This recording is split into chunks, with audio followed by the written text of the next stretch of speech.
resilience done. That will be adaptation, and the adjustment can be, that's another before itself in our last session. That's a nature physically, like somebody got a serious illness.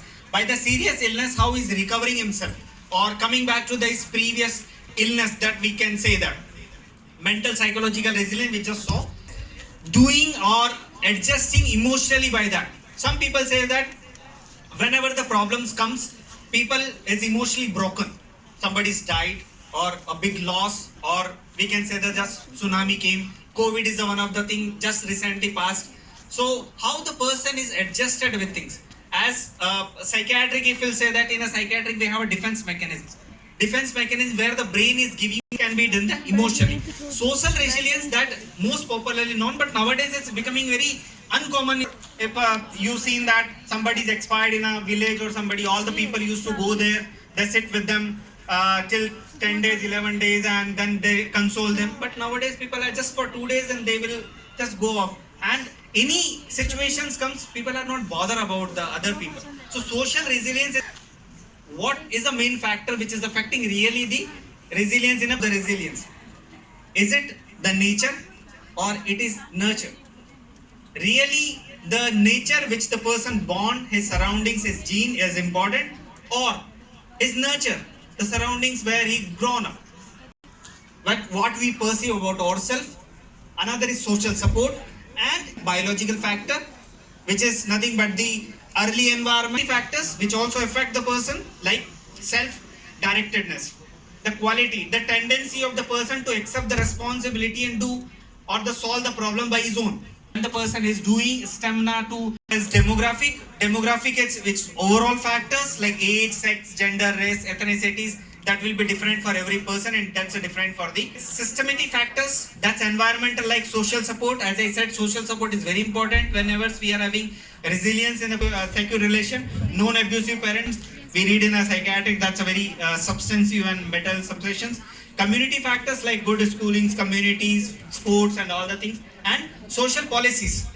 What policies are there towards a person who's a broken? Like if you say that in India, if somebody is lost, you are using, we have a coping methods. I hope you study the resilience in health professionals. As we are studying resilience, it's not a very common topic and it's not for the things. Here we have to stress more on the health sector, or especially we can say the nurses. So on nurses, if you find the literatures, there are very different literatures for the different, like together. The next one. So there are a number of factors which found by the research, and that says in a categorization one by one in detail the next slides. Influence of environmental and organizational factors, approaches, how the person is taking the things, and effective education intervention which is given to them, ability to the quality of social resources and coping strategy that use. The next one. So each, next slide.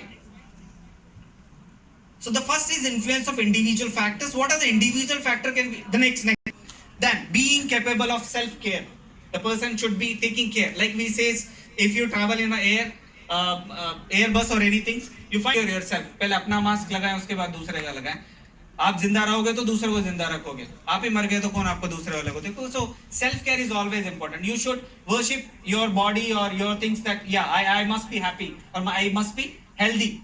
So that should be your main objectives. Your social, physical activities, relaxation, that all should be. Self-determined with the positivity always.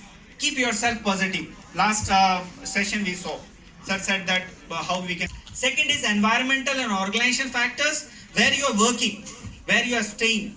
That factor is also somewhere affecting your resilience. Like work culture, which type of environment you are working.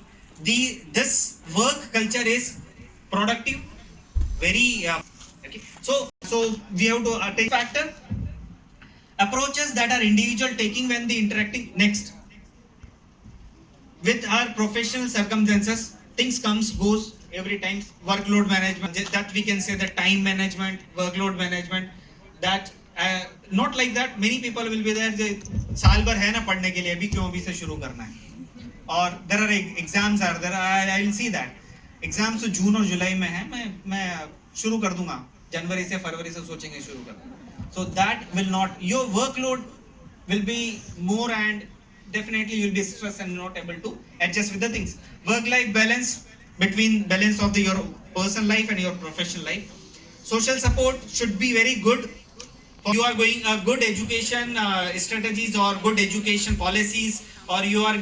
Question comes, what is not there? Feel powerless, lack of self-esteem, feeling of failure, incompetency, low motivation. That all are the tendency of the person who is having a victim mindset. You put yourself down, negative self-talking. You overgeneralize the negative thought or aspects. Oh, ये तो सब कुछ ऐसा ही है, सब मर जाएंगे. You catastrophize like importance of the problem, making it bigger than what is necessary, enlarging it.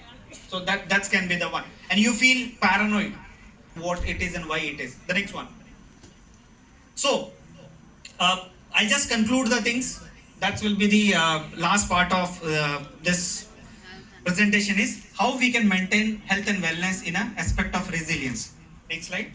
So we have the cultivating the 6 pillars of resilience. There are 6 pillars of resilience which we can cultivate in ourselves. Like one is physical hardiness. Physical hardiness does not mean that building your biceps. Physical hardiness is when something stress comes, physically you will be able to sustain it or fight with that.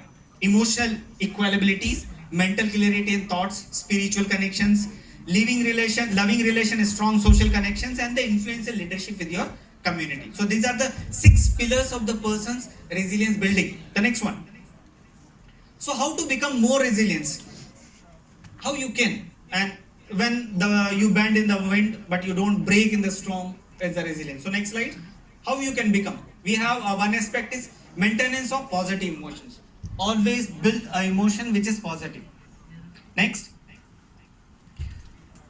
Regulations of negative emotions. When we are maintaining positives, we have to regulate negative also. So positive, negatives, we have a different, can be in a different aspects. As the time is constraints, we have to rush up the next slide again. Ability to learn and reflect.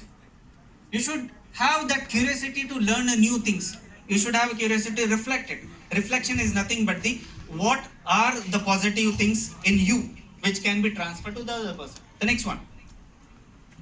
So it can help you to assess your situation, positive aspects which can be then. It can help you figure out how to improve your learning process. It can help you understand yourself very well better. Other aspects that can be improve your resilience is effective work-life balance. We just saw. The next one. Stress management. There are various stress management. What you are feeling. Sometimes we feel very bad, very low. But person is हाँ ठीक है चल जाएगा. हो सकता है मौसम अच्छा नहीं है. इसलिए ऐसा लग रहा होगा. So you should be knowing about yourself, what really exactly or the emotions are there in you, how it's affecting you positively or negatively. The next one.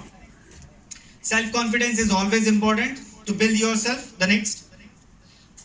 Resourcefulness. Resourcefulness does not mean that only to the particular, it's a support that you get from the all the things, like either it's a materialistic or either a physical or it's a emotional things that we can have. The next one. Problem solving skills are always important. That can be very good taught or the used by the proper counseling if it's required. The next one. Support from the society, from the family, and that's a supporting matter that we can use. The next one. So we have some outside support. We have the inside support. Outside support is like positive role modeling can be done. Community resources. You have a caring relationship. That all are the supporting that we have from the social circle. And we have some of the inner strength that can be also used in from our side. Next. Very important is connection. Connection to the people, to the society, to the family. That is very poor nowadays. People are not connected to each other. I hope you saw on a Facebook and all. Parents are sitting surrounding to the dining table. Father is having one mobile, mother is having one mobile, daughter and son is having one mobile. They are seeing everything and from the next hand they are eating. But they are not talking to each other. So that's a missing connection which we have poor resilience symptoms can be done. The next one. We have to establish the realistic goal. Should not be set a goal which is not achievable, which is not practicable, which cannot be implemented in our life. So the goal should be very realistic. That can be achieved, that can be targeted by ourselves, that can be reached by a particular time. Next slide. So what is the final thought? If we'll go from here, how we can see the picture in a Your own choice. What type of person you want to become from these all four? You can have a stay broken. Stay broken is like you will be stressed, fall apart, stay away from your abilities and recover normal function and helplessness. समय के साथ हो जाएगा. That can be the one option. We have another is stay weak. That can be the one. Again, injured, partially recovered, weak, and your feelings are still stubborn. Get back to baseline. You are managing your stress and coming back to the previous life where you was before. And the last, become a stronger to fight this and coming future things. Next. These are some of the references which I referred, and you can also. Next and